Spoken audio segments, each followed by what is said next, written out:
Kiitos mun Patreon-jäsenille kanavan tukemisesta. Moi ja tervetuloa uudelle videolle. Tällä videolla mä käyn läpi Porin Kahaluodossa vuonna 2010 kadonneen Johanna Hautamäen tapausta. Mä ajattelin, että tää voisi olla hyvä hetki tehdä tästä jutusta video, koska poliisi on vasta pyytänyt yleisöltä vihjeitä Hautamäen katoamiseen liittyen, erityisesti niiltä henkilöiltä, jotka asuivat Kahaluodon alueella Johannan katoamisen aikaan. Lounais-Suomen poliisista rikoskomissaario Juho Rinne on kommentoinut asiaa Helsingin Sanomille niin, että Hautamäen katoamisen tutkinnassa tuli viitteitä siitä, että Hautamäki ei ole kadonnut omasta tahdostaan, vaan joutui henkirikoksen uhriksi katoamispäivänään. Poliisi on pidättänyt rikoksesta epäiltynä 4 henkilöä ja heidän osuutta epäiltyyn henkirikokseen selvitetään parhaillaan ja Johannan katoamista tutkitaan nyt tappona. Tästä katoamisesta on kerrottu julkisuuteen vain vähän, eli ihan tähän videon alkuun niin mä ajattelin kertoa teille kaiken sen, mikä on viranomaisten tai Johannan lähipiirin vahvistamaa tietoa. Sen jälkeen mä käyn läpi, että mitä internetin keskustelufoorumeilla on juteltu tämän tapaukseen liittyen, ja sitten tuolla ihan lopussa niin mä kerron, että mikä mun teoria Johannan kohtalosta tällä hetkellä on. Videon alta kuvausboksista löytyy linkki viranomaisten sivuille, minne voi ilmoittaa, jos kellään on tapauksesta mitään tietoa.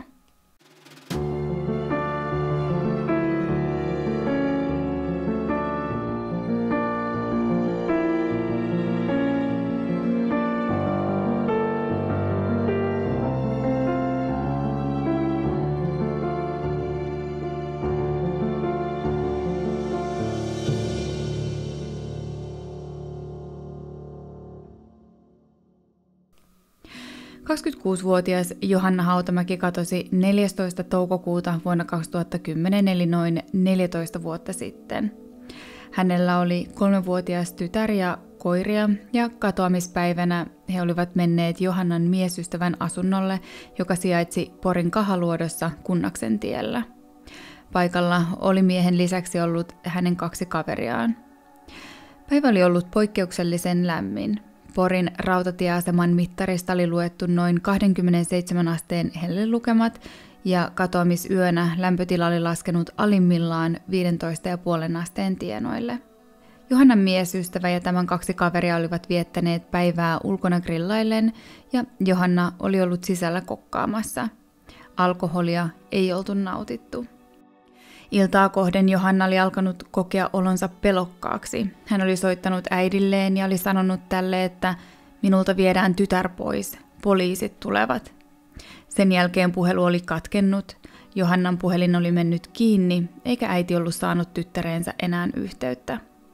Äidin mukaan Johanna oli kuulostanut puhelimessa oudolta ja pelokkaalta, ja hänelle oli jäänyt tyttäreestä niin kova huoli, että hän oli soittanut poliisit Johannan asunnolle.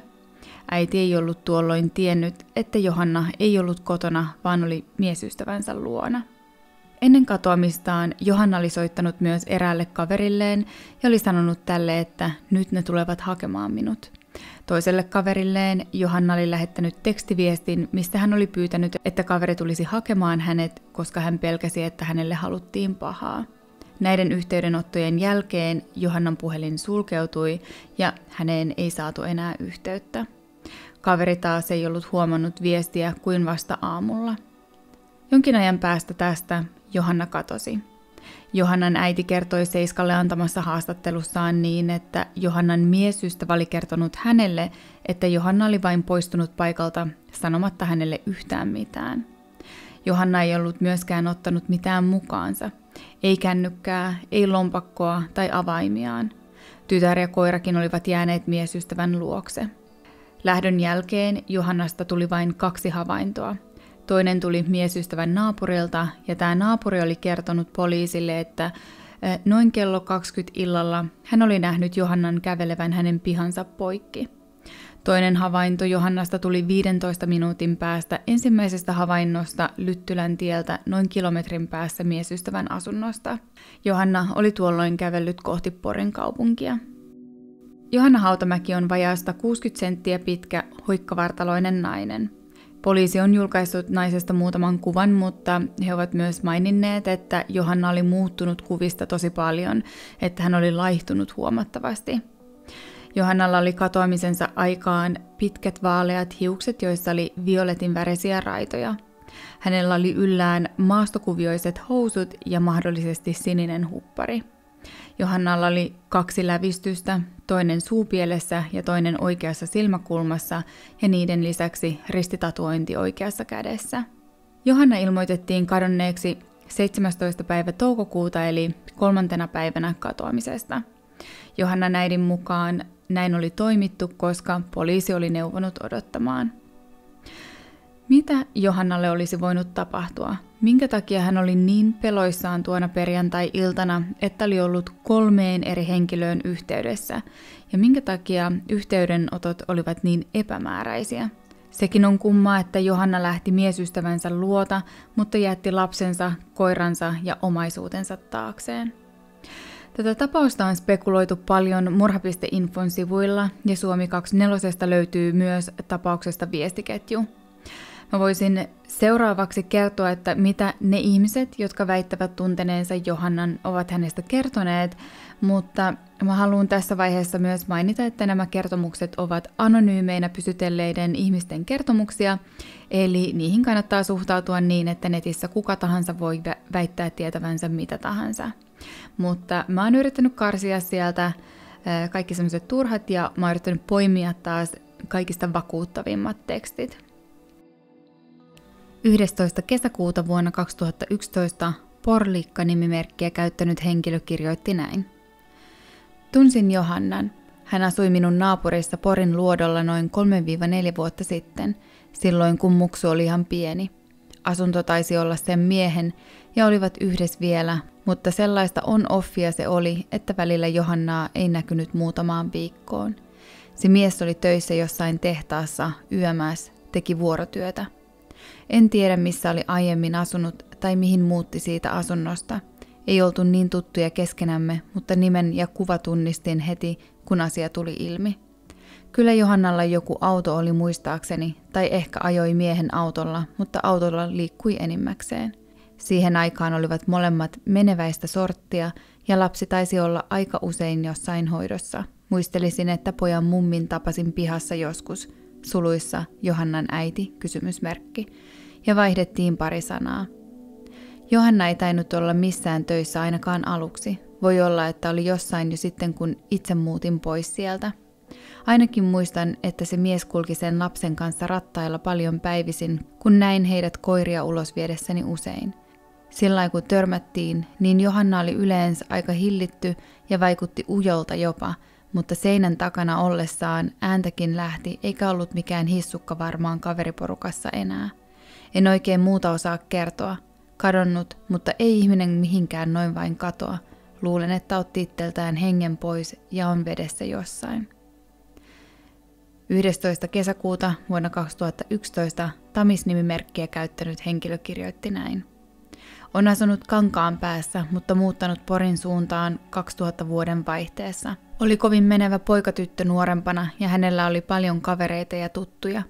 Itsekin tunsin kaverin kautta ja vaihdoimme lähinnä kuulumisia tavatessamme. Harmillinen tämä katoamisjuttu ja varsinkin epätietoisuus lähimmäisille. Toivottavasti Johanna vielä löytyy. 11. kesäkuuta vuonna 2011 Anniina Anna nimimerkkiä käyttänyt henkilö kirjoitti näin. Mä olen tuntenut Johannan nuorempana. Oltiin samalla luokalla Kankaanpäässä. Myöhemminkin satunnaisesti tekstailtiin, soiteltiin tai nähtiin jossakin, mutta välillä oli yhteys poikkikin aikoja. Jos se oli nuorena aktiivinen, olikin aika harmi sitten se kun loukkasi selkän ja joutui olemaan enemmän paikallaan vaan. Iso kaveriporukka tosiaan jo koulus, eikä minusta ollut mikään hissukka tai ujo. Yläasteella oli jonkun verran kapinointia, ei aina tullut äitinsä kanssa toimeen, ja oli joskus meilläkin yöt karus, jos halusi niinku piilotella tai kiusata. Tykkäsi juuakin ja osasi ottaa iloisesti. Sitten tosiaan muutti Poriin miehen peräs, eikä me enää niin oltu yhteydessä vähän aikaa. Aina välillä se tuli kankikseen ja punkkaili eri kavereitten luon ja tapas vanhat porukat. Kovin paljon ei silloin puhunut asioistaan Poris, vaan sanoi vaan, että nyt haluu nollata ja miettiä jotakin muut. Et sillä ei ehkä vähän sulkeutu muuton jälkeen ja viime vuosin vielä enempi. Mulla oli yllätys, kun sain kuulla, että jos se on raskaan. En usko, että suunnitteli sen niin, mutta tiedän, että oli kovin rakastunut siihen mieheen ja mies kai häneen. En osaa sanoa, missä päin Poris asuivat. Joskus heillä kävin, mutta en tunne Poria niin hyvin, että muistaisin, missä se oli. Ja sitten ne muuttikin aika monta kertaa, mä luulen. Suhde oli sit muksun tultuu vähän myrskyisempi. Jos se ainakin sanoi, että riidat on pahoi ja hänellä menee hermot eikä jaksa siinä suhteessa, mutta ajatteli kai lasta ja pysyi siinä molemmat. Kauhean järkytys oli sit Johannan katuamisesta kuulla, en voinut uskoa. Tosi vähän jos se on etitty, kun miettii joitain muita, niin kuin sitä Raisaa tai nyt tätä Siniä, joka tapettiin, niin niitä paljon enemmän lehdissä kysellään ja tarkemmin tutkitaan. Mä en vois uskoa, että jos se ikin tekisi mitään itselleen. Ei se ollut koskaan masentunut, vaikka vaikeet olikin, ja silloin lapsi ja koirat oli sille niin kuin lapsia kans. Ei ollut yhtään sen tyyppinen ihminen, joka itsensä tappas, ja mä oon tuntenut aika monta semmoista, jotka on sen tehnyt, niin tiedänkin siitä asiasta jotain. Mutta se mies on kans ihan tavallinen hemmo. Ei se ole väkivaltainen, jos se on koskaan, eikä kellekään muullekaan niin, että tietäisi. En millään osaa sitäkään uskoa, että se olisi Johannan tappanut. Mutta kaikenlaista hulluuhan sitä on liikkeellä niin, jos se vaan törmäsi johkina semmotteen. Ja sit tiedän, että jos siellä oli joku uusi mies mietteissä, se chattasi siitä joskus, mutta se oli varmaan ainakin kuukausi ennen kuin katosi sit, niin en usko, että se olisi sen entisen takia tehnyt itselleen mitään ainakaan. Ei se sitä tarvinnut. Mä uskon, että Johanna voi olla eloskin, lähti Ruotsiin tai Viroon uuteen elämään. Ja sit aina on niitä, että nainen kidnapataan seksiorjaksi tai myytäväksi vaimoksi johonkin Venäjällä. Kyllä niitä kuulee, että joillekin niin kävi. Tässä vaiheessa Anniina Annalta kyseltiin lisää selän loukkaantumisesta, eli Johannan äiti oli kertonut Seiskan haastattelussa, että Johanna oli käynyt joskus selkäleikkauksessa, minkä jälkeen hänelle oli jäänyt voimakkaat selkäkivut. Ja tämän selkäkivun takia on myös spekuloitu sitä, että olikohan Johannalle määrätty mitään voimakkaampia kipulääkkeitä. Kipulääkeasiaa ei olla missään vaiheessa vahvistettu. 12. päivä kesäkuuta 2011 Anniina Anna kirjoittaa näin. No kuten kerroin, niin ei meillä Johannan kanssa aina niin tiiviit välit ollut, mutta kerron mitä osaan. Johanna loukkasi selkänsä alun alkaen miust joskus nuorena jo, vaivas välillä, mutta ei pahasti vielä ja oli aktiivinen meneen. Sen kanssa tuli sit myöhemmin enempi ongelmia ja oli välillä niin huonossa, ettei melkein liikkuun päässyt. Niiltä ajoilta muistan, kun Johanna soitteli tavallista useammin. Tylsää tietysti maata vaan sängys. Sitten leikkauksesta en osaa sanoa oikein mitään. Ei taidettu olla niihin aikoihin tekemisissä, kun mäkin asunut ympäri Suomea niin. Johanna ainakin sanoi, että oli kipuja välillä, mutta ei musta mitenkään niin pahoi, että ois sen takia mitään tehnyt. Poris Johanna asui ainakin, mulla viimeinen osoite sillä menee Poriin, mutta en sitä sen tarkemmin ala nyt kertomaan. Temme Pori vastaa samana päivänä. Itse tunsin kautta tiesin Johannan vain etäisesti.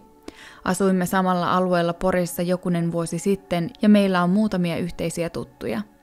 Itse sain sen kuvan, että Johanna oli rauhallinen, mukava ja reipas ihminen. Semmoinen ihan norminainen voisi sanoa. Sama kuva jäi hänen kavereistaan, joita olen muutaman tavannut.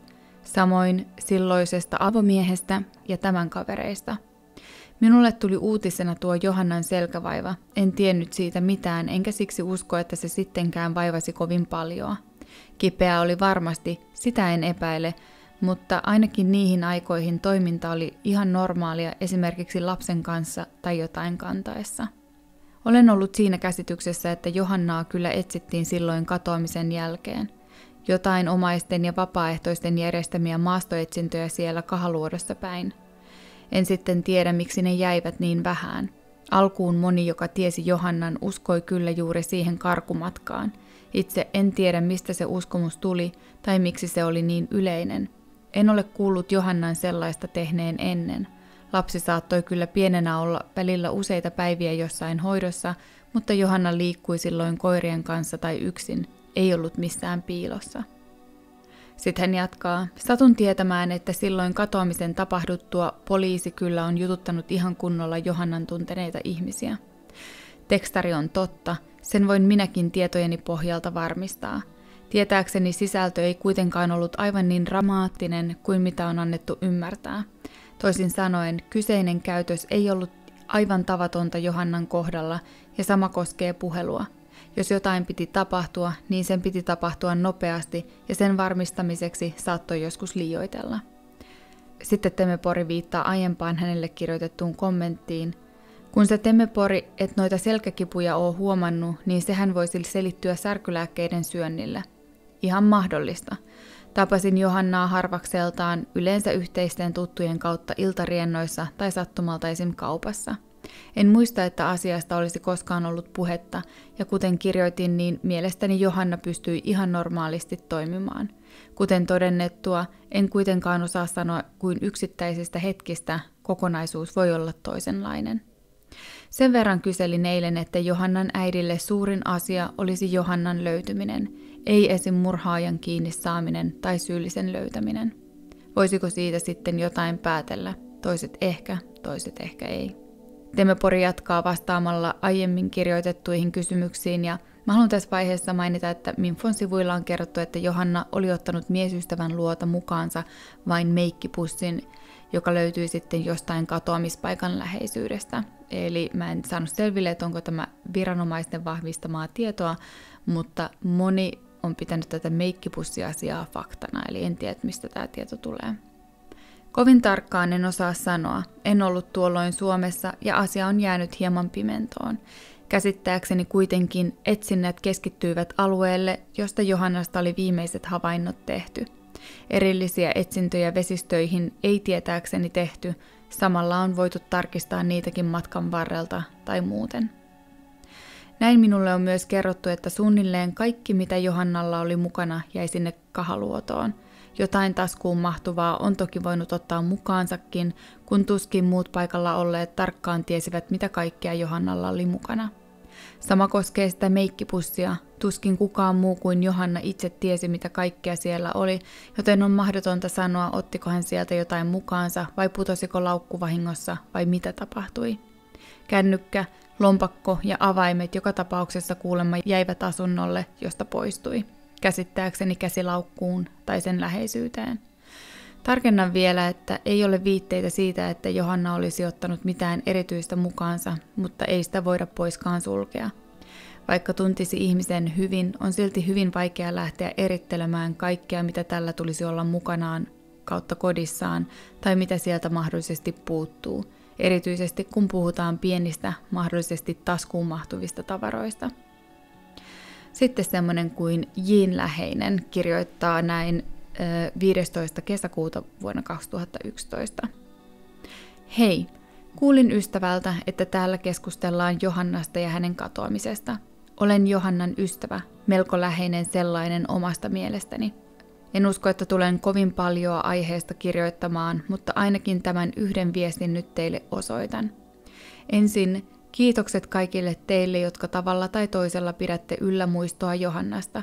On hienoa, että vieraitakin ihmisiä kiinnostaa kadonneen kohtalo ja se lämmittää sydäntäni, kun ajattelen, että Johanna on myös teidän ajatuksissanne useinkin. Kiitokset osoitan myös Minfon kirjoittajille. Olen ajoittain lukenut kirjoituksia, mutta koska aihe ei minua kosketa kautta kiinnosta muiden kuin Johannan osalta, niin en ole katsonut aiheelliseksi liittyä keskusteluun. Tästä pääsenkin heti ensimmäiseen kummastusta herättäneeseen seikkaan, jota pyrin selittämään. Johannalle ei ole internetissä mitään yleistä muistosivua. Tämä johtuu ihan siitä, millaisia ihmisiä Johanna ja hänen läheisensä ovat. Emme me missään Amishien mailla elä, mutta internet ei myöskään hallitse elämäämme. Olemme muistelleet Johannaa ja puineet katoamista paljonkin, mutta teemme sen kasvokkain, emme vieraiden ihmisten silmien alla. Olen hämmästynyt siitä, että tuollaista toimintaa voi joku pitää outona tai poikkeavana. Itse ihmettelen enemmän ihmisten yleistynyttä tapaa surra julkisesti ja varsinkin julkeutta pyytää, jopa vaatia omaisia suremaan julkisesti.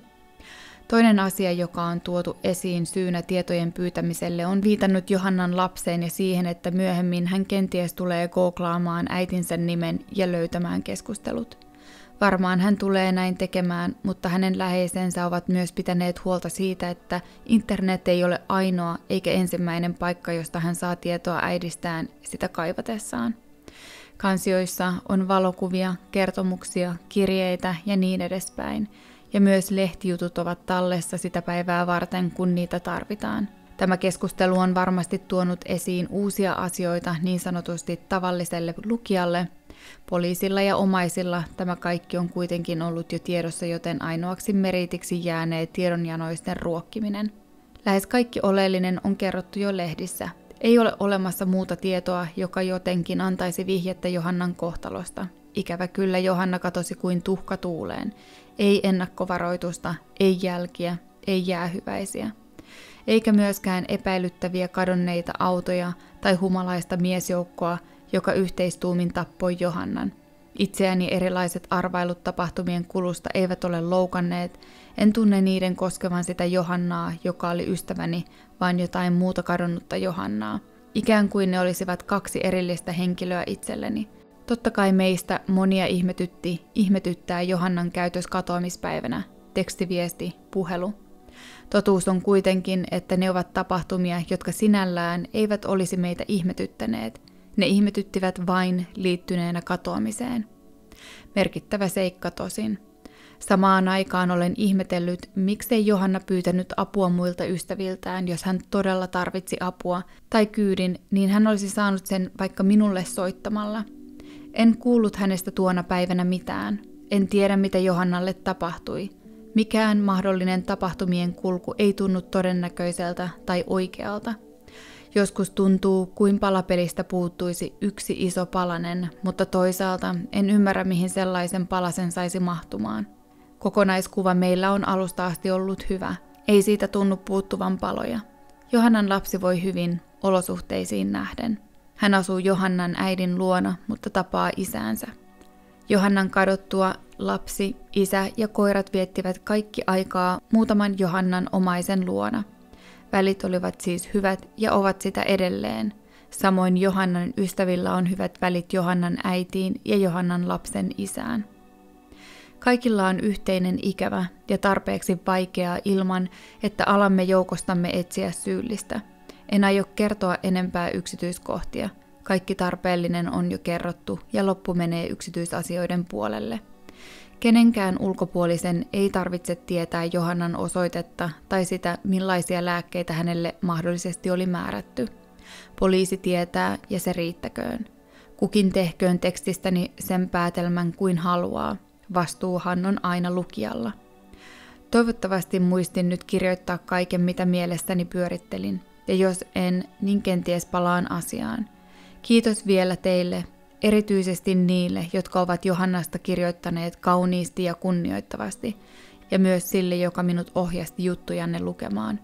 Toivomme sydämestämme, että Johanna löytyy ja saamme hänet siunattuun maahan sekä konkreettisen paikan, jossa saisimme häntä muistella ja hänen elämäänsä juhlia. Voimia jokaiselle samanlaisen asian kanssa taistelevalle. Johannan katoamista on pidetty todella kummallisena juttuna kaikki nämä vuodet. Se, että hän oli peloissaan ja epäili, että hänelle tapahtuisi jotain pahaa juuri ennen katoamistaan, tuntuu siltä, että se ei voi olla sattumaa. Mutta siitä huolimatta Johannan käytös katoamisiltana tuntuu todella epäjohdonmukaiselta. Jos hän oli oikeasti peloissaan, hän toimi niin, että häntä ei olisi voitu auttaa. Hän jätti puhelimen ja lompakon miesystävälleen ja lähti kävellen kotiin. Jos mietit itseäsi esimerkiksi Johannan tilanteeseen, eli sulla on pieni lapsi ja sä oot esimerkiksi sun puolison luona ja pelkäät, että poliisi tulee ja vie lapsen sulta pois, niin tällaisen luulon silloin varmasti pitäisi perustua johonkin konkreettiseen asiaan. Esimerkiksi, että sä oot vaikka ottanut huumeita ja sä pelkäät, että joku on tehnyt susta ilmoituksen poliisille ja sen takia poliisi tulee ja vie sulta lapsen pois. Tai sitten mietitään semmoinen tilanne, että sulla on vaikka rankka huoltajuuskiista meneillään ja lapsen toisella vanhemmalla olisi vaikka tapana tehdä susta ilmoituksia, tämmöisiä perättömiä ilmoituksia poliisille, jotta lapsi otettaisiin sulta pois, niin sekin olisi ymmärrettävää. Mutta jos sä oikeasti pelkäisit jotain tämmöistä, jotain todellista juttua, niin sä varmaan sanoisit siitä jollekin. Esimerkiksi, että taas se on valehdellut musta, että taas se on tehnyt perättömän ilmoituksen musta poliisille, että mä pelkään, että poliisi uskoo häntä ja vie multa lapsen pois. Mutta se, että Johanna ilmoitti jotain todella epämääräistä, ei kertonut olinpaikkaansa ja poistui asunnolta ja jätti lopulta lapsen taakseen, niin se kuulostaa, tai se on täysin ristiriidassa tämän pelon kanssa, että se kuulostaa todella omituiselta, että se ei ole johdonmukaista toimintaa. Mikä tekee tästä jutusta vielä käsittämättömämmän on se, että kun Johanna otti ystävänsä yhteyttä, pelon aihe muuttui. Mun ymmärtääkseni, ja mä en ole ihan varma, että onko tämä viranomaisten vahvistamaa tietoa, mutta hän oli siis lähettänyt ystävälleen viestin, missä hän sanoi pelkäävänsä, että hänelle haluttiin pahaa, ja hän pyysi, että hänet haettaisiin pois. Toiselle ystävälleen hän oli soittanut ja sanonut, että hänet tullaan hakemaan pois. No sitten me voitaisiin käydä vielä läpi näitä 2 silminnäkijähavaintoa. Eli Johannasta oli 2 havaintoa kello 20 jälkeen ja ne tukivat miesystävän kertomusta siitä, että Johanna oli poistunut hänen asunnoltaan joskus kello 20 aikaan illalla. Sekin, että Johannasta oli tämä toinen havainto 15 minuutin jälkeen ensimmäisestä ja että hän oli siinä vaiheessa kävellyt kilometrin päähän asunnolta, niin se kuulostaa myös uskottavalta. Eli mitä mä googlailin, niin kilometri 15 minuutissa ei kuulosta liian nopealta tai hitaalta kävelyvauhdilta. Näistä ristiriitaisuuksista ja tästä sekavasta tapahtumasta moni onkin päätellyt, että Johanna on saattanut kärsiä jostain mielenterveyshäiriöstä katoamisensa aikaan. Ja sitten matkalla kotiin hänelle tapahtui jotain. Se selittäisi sen, että minkä takia Johanna käyttäytyi niin erikoisesti katoamisiltana, että minkä takia hän ei ottanut lastaan tai kännykkäänsä mukaan. Johannallehan olisi voinut käydä samoin kuin esim. Pekka Tukkasellekin epäillään käyneen, eli että hän nousi pahojen ihmisten kyytiin ja joutui henkirikoksen uhriksi. Nyt tiedetään, että Johannan katoamista tutkitaan tappona ja että 4 henkilöä on pidätetty ja heitä kuulustellaan. Mä oon miettinyt tosi paljon, että mitä semmoista olisi voinut ilmetä 14 vuoden jälkeen, että näin monta henkilöä on otettu kiinni. Poliisi ei ole kertonut heistä yhtään mitään, eli ei ikää, sukupuolta, asuinpaikkaa tai sitä, että tunsivatko he Johannan entuudestaan. Eli saa nähdä, että ketä he ovat ja kuuluivatko he esimerkiksi Johannan lähipiiriin ja pelkäsikö Johanna juuri heitä katoamisiltana. Vai kävikö Johannalle huono tuuri matkalla kotiin, että jotain semmoista, johon nämä 4 henkilöä on osallisia. Mulle itselle tästä on tullut mieleen, että sinä päivänä oli siis poikkeuksellisen lämmintä, eli 27 astetta parhaimmillaan. Eli voisiko olla esimerkiksi niin, että tämä 4 hengen porukka oli juonut alkoholia sinä päivänä ja olivat sitten lähteneet esimerkiksi liikenteeseen autolla ja Johanna joutui heidän yliajamaksi. Tai ehkä tämä 4 hengen porukka oli ollut autolla liikenteessä muuten vaan, että he ei ollut esimerkiksi juoneet, mutta he olivat ajaneet ylinopeutta ja kaahailleet ja olivat ajaneet vahingossa Johannan yli. Tai ehkä siinä oli jotain muuta raskauttavaa, ehkä heillä ei ollut korttia tai ehkä heistä oli joku pidätysmääräys, en tiedä, jotain tämmöistä. Ja sen takia Johannan kohtalosta ei koskaan ilmoitettu hätäkeskukseen, että he pelkäsivät, että mitä seuraamuksia heille tulisi, jos he ilmoittaisivat siitä hätäkeskukseen. Koska tätä juttua tutkitaan tappona, niin mä päättelen siitä niin, että poliisi ei usko, että tekoa on suunniteltu ennaltaan. Ja sen takia musta tuntuu epätodennäköiseltä, että Johannan pelot ja hänen kuolema liittyisivät yhteen. Se, että juttu on mennyt eteenpäin näin pitkän ajan jälkeen, saa mut epäilemään, että joku on puhunut ja tieto Johannan kohtalosta on kantautunut sitä kautta viranomaisten korviin. Eli en tiedä, olikohan jollekin tapauksessa mukana olleille henkilöille tullut esim. Oman tunnon tuskia, että he olivat sitten paljastaneet tai puhuneet tästä jutusta jollekin esim. Kännipäissään. Ja sitten tämä henkilö, joka on kuullut siitä, että mitä Johannalle on tapahtunut, niin on sitten mennyt viranomaisten puheille. En tiedä. Ehkä tämä juttu vielä jossain vaiheessa selviää. Hei, mä oon täällä editoimassa ja mä haluaisin lisätä tähän vielä tämmöisen yhden mielenkiintoisen lehtiartikkelin. Tää mun video saattaa olla vähän tällainen all over the place sen takia, koska mä oon siis kuvannut tämän 2 kertaa.